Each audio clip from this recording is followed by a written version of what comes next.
Chaque jour, Charles et Carole vous présentent la leçon de l'école du sabbat.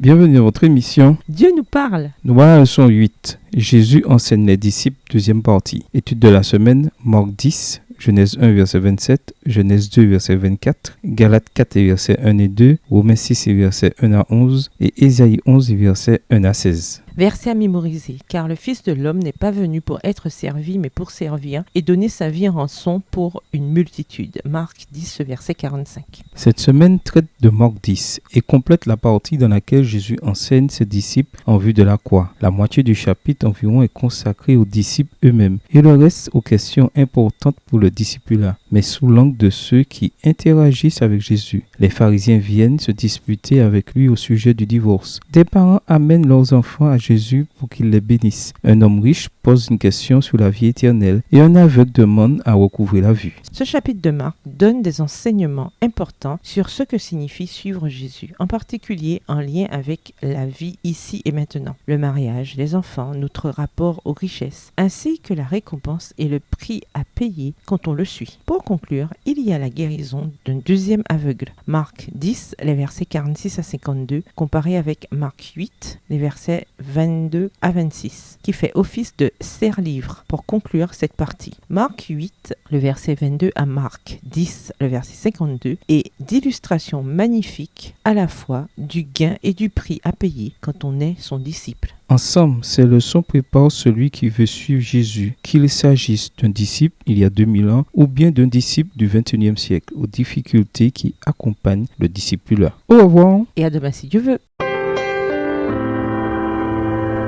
Dieu nous parle.